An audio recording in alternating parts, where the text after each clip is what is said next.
Bom, pessoal, eu vou fazer umas perguntas, acho que a gente já tem um tempinho aqui. Eu gostaria de provocar aqui o Marcos, da Volkswagen. Fazer uma perguntinha para você, Marcos, para colher a sua impressão. De que maneira os conceitos da indústria 4.0 permitirão o atendimento do crescente processo de customização em massa? Pediria que você fizesse uma resposta sucinta. Obrigado. Bem, customização em massa, ou seja, um produto customizado para os nossos clientes, é um dos maiores objetivos, eu acho que de qualquer negócio.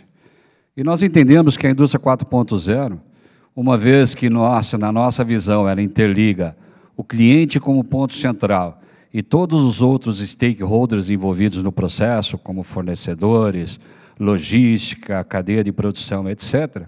Então, imaginemos quando o cliente vai na loja, ele dá um input para comprar um carro, e essa informação se espalha por toda a cadeia. Toda a cadeia começa a se organizar a partir da informação do cliente. É lógico que nós podemos verificar aí, dessa maneira, que vamos trazer para dentro das fábricas um nível de complexidade muito grande, né? E essa complexidade tem que ser e deve ser administrada dentro das fábricas para que a gente possa entregar para o cliente exatamente aquilo que o cliente quer. E hoje nós, por exemplo, temos algumas soluções que nós colocamos para ajudar os nossos operadores ou para eliminar os erros, né? Uma coisa que nós precisamos nos preocupar, né? Não só atender o cliente com aquilo que ele quer, mas com a qualidade que é necessária atender seus clientes, né?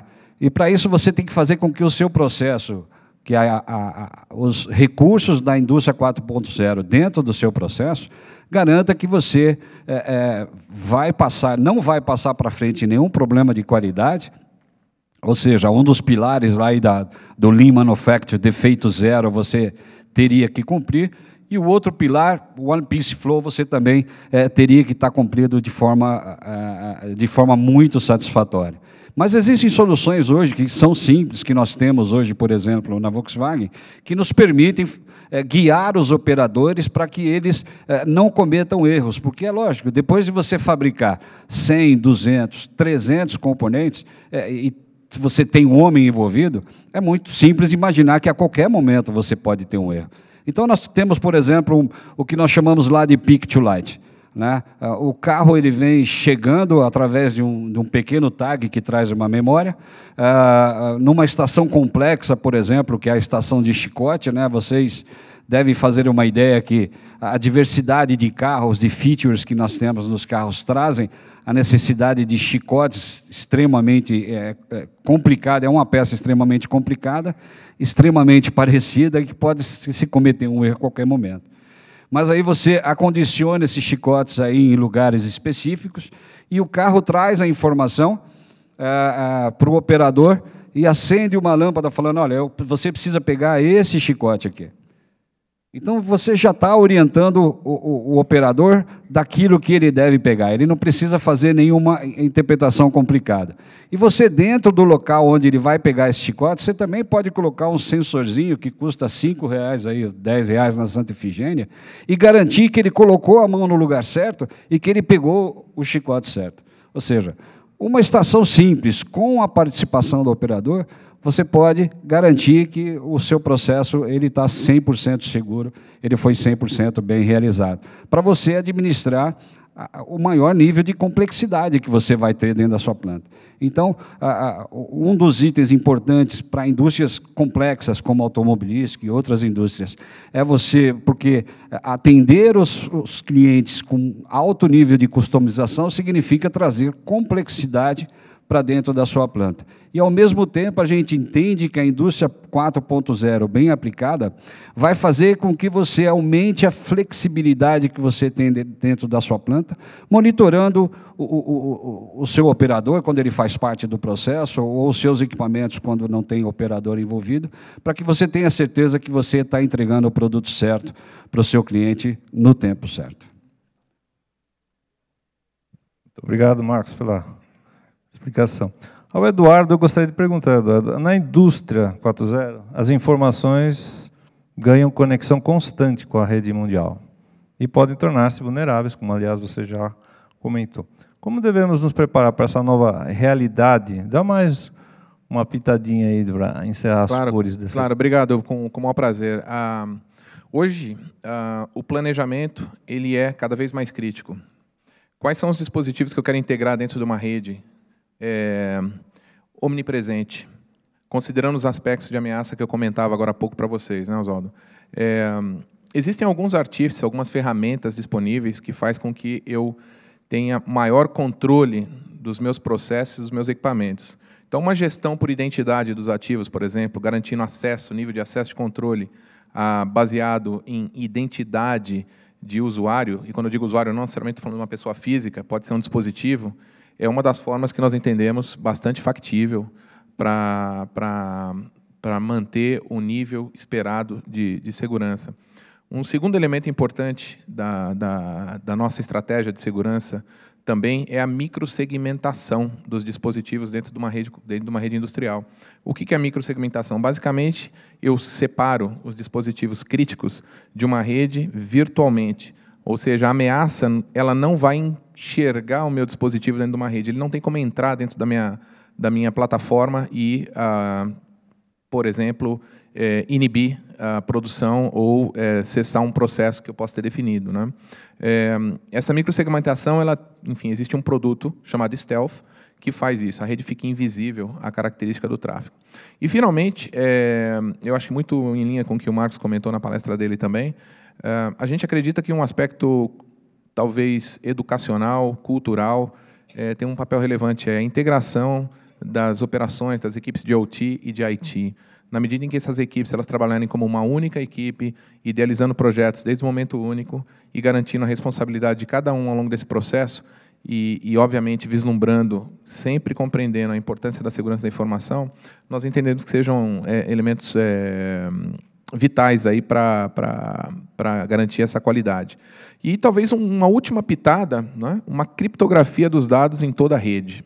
A criptografia não só entre a parte interna e externa da minha empresa, com os elementos que eu comunico ao longo da minha cadeia, de meu supply chain, que está integrado dentro da minha cadeia produtiva, mas também dentro dos diversos elementos ativos da minha fábrica. E essa criptografia também pode ser feita com soluções disponíveis no mercado nesse momento.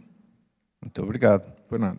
E ao Marcos, a sua última consideração. O desenvolvimento da indústria 4.0 no Brasil deve ser encarado como uma oportunidade. E quais os principais desafios para a adoção nas pequenas e médias, que é o nosso grande conjunto universo? A gente está sempre preocupado com isso. Dá uma palavrinha para nós. Como sempre, a tecnologia da indústria 4.0, sem dúvida, é uma oportunidade para o Brasil. Não tem dúvida nenhuma, porque, como eu falei, a coisa tem que ser simples e tem que se adaptar de uma forma escalonável. Então, para a pequena e média indústria, o ponto focal, uma vez que você fez a análise do seu processo e sabe onde você tem as melhorias, é você partir, como disse o superintendente aí do FINEP e também o pessoal da Volkswagen, é você partir por uma automação. Mas aí é a grande diferença, é você optar por uma automação que vai ser a sua amiga e não sua inimiga no futuro. Então, você optar por uma tecnologia de controle no PC. Qual é a empresa hoje que não tem um PC? Então, toda empresa tem, e toda empresa tem uma infraestrutura de rede para se conectar com esses PCs aí. Então, essa seria uma solução para você iniciar com baixo custo de forma racional. Lá na frente, quando você crescer e você amadurecer no seu negócio, no seu processo, você pode ir além sem ter que refazer todo o investimento. Uma automação tradicional hoje, se você chama um cara de automação tradicional, ele pode te vender um PLC de baixo custo que vai atender a sua necessidade nas próximas 2 horas. Passadas essas 2 horas, você vai chamar o cara de novo, ele vai dizer, cara, você tem que trocar tudo. Você tem, não, agora eu tenho um modelo aqui, ó. Todo investimento que você fez, você vai ter que refazer.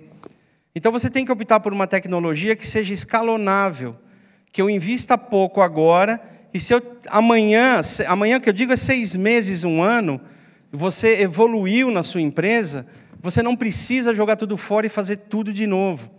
Evoluir no sentido assim, olha, minha empresa evoluiu tanto que agora eu coloquei um software MES, um Manufacturing Execution System na minha empresa. Um MES precisa de dados do chão de fábrica. Um MES roda no PC, com padrões Microsoft. O seu controle já está rodando no PC com padrões Microsoft.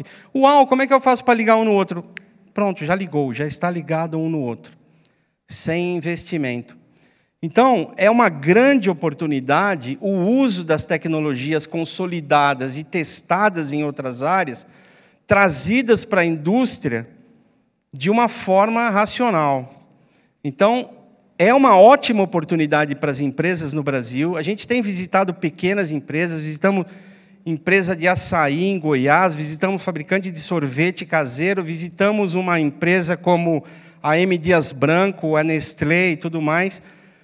Todas essas empresas têm vantagens com essa tecnologia. E não tirem isso da mente de vocês. A tecnologia evoluiu e tem que trabalhar a seu favor.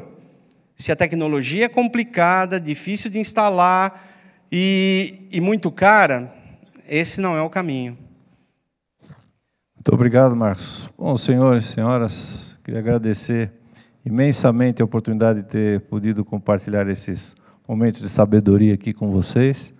Ao Marcos Amaral, gerente de engenharia de manufatura da Huawei Brasil, ao Eduardo Almeida, presidente da Unisys Latina, e ao Marcos Giorgiani, diretor-geral da Belf. E só para encerrar, né, dizer que o Senai, aqui em São Paulo, é parceiro das empresas na prestação de serviço também, e o nível de contato e de relacionamento que nós temos para gerar soluções para a indústria é esse que vocês estão vendo aqui. O que eu quero dizer com isso é que vocês devem utilizar o nosso network, nossas escolas, nossos núcleos de tecnologia para fazer prestação de serviço, para acontecer tudo isso que eles contaram aqui em termos de consolidação da indústria 4.0 aqui no Brasil. Agradecer a todos que montaram os stands lá fora também, com muito esforço. O Dr. Rory já tinha feito isso, mas eu ratifico essa predisposição de vocês de terem compartilhado esse tempo e essas reflexões que vocês têm a respeito da indústria 4.0. E para encerrar, eu convidaria aqui o nosso vice-presidente, o Dr. Ricardo Roriz, para fazer o encerramento oficial da evento. Obrigado pelo painel.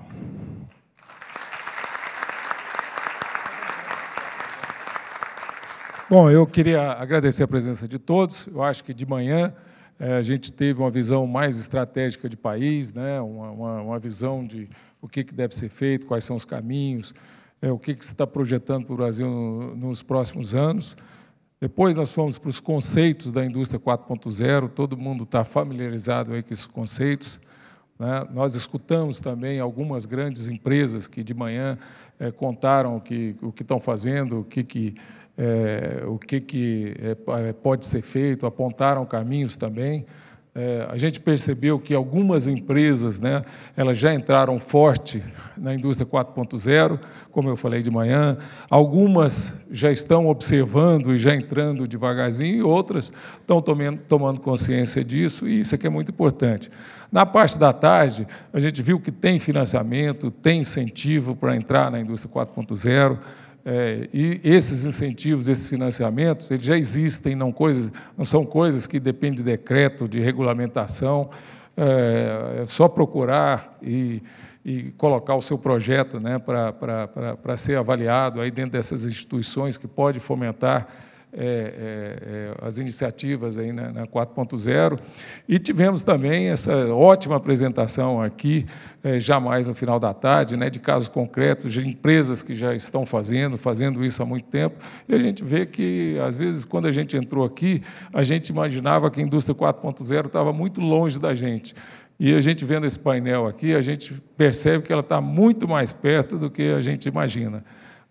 E a Fiesp queria se colocar à disposição de vocês.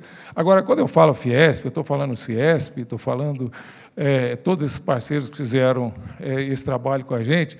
Agora, pessoal, não poderia deixar de falar aqui no Senai, né? O Senai, ele entusiasma a gente, é um pessoal altamente qualificado.